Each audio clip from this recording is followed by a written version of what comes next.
Mekatronika industrialean, makina eta instalazioen muntaia eta mantentzea arduraduna izateko profila lantzen da. Gure inguruan nagusiki makina erreminta enpresak direnez, makinen muntaia eta bezeroen etxean abian jartzea izaten da lan nagusia.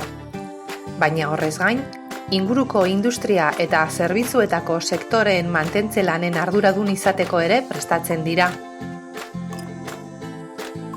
Zikloa amaitzean, aukera dago 3. kurtso bat egiteko, espezializazioa jorratuz. Egun, espezializazio hori makinen doikuntzara bideratuta dago. Lehen urtean, zikloaren oinarrizko ezagutzak lantzen dira, erronka eta proiektuen bidez. Era honetara jorratzen ez diren gaitasunak, teoria eta praktiken bitartez osatzen dira. Lehen urteko adibide bezala, hona hemen ikasleek kurtso bukaeran abian ipini duten makina.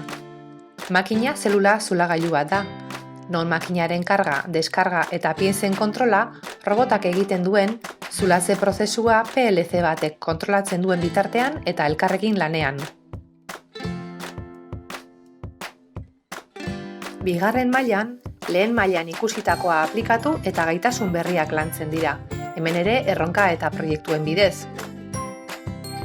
Mantentze kudeaketa sistema bat sortzea, garatzea eta gauzatzea,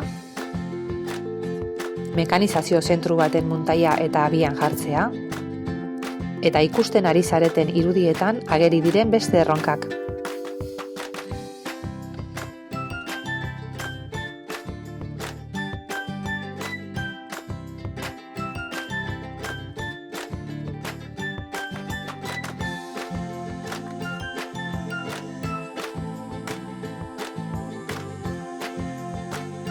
Ikaslearen jarraipenari dagokionean, egiten dituen lanak bere jarrerarekin balioztatzen dira. Irakasleek aldizka biltzen dira ikasle bakoitzaren eboluzioa aztertzeko. Ondoren, ikaslearen iritzia jaso eta somatu diren desbideraketak zuzentzeko neurriak proposatzen dira. Neurri hauek ikasleak behar dituen gaitasunak lortu ditzan bideratzen dira, bai teknikoak eta baita zeharkakoak ere. Enpresek eskatzen duten teknikari profila kontuan izanik, garrantzia ematen zaio ingelesa menperatzeari. Hori dela eta, eleanitzean matrikulatzeko aukera dago. Ingelesa ikasgaia izateaz gain, hainbat arlotan gaia ingelesez lantzen da. Honela, 2. maila bukatu orduko, ikasleak tailerreko ingurunean ingelesez komunikatzeko trebetasun maila onargarria garatuko du. Ikasleak zikloa eredu arruntean edo dualean egin dezake. Arruntean egunero ikastetxera joan eta 2. urteko martxotik ekainera praktikak enpresan egitean datza.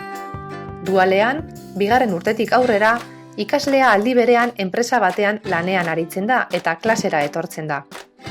Dualaren aukera lortzeko, ikaslearen jarrera eta eboluzioa kontuan hartzen da, eta enpresen errealitatea ere.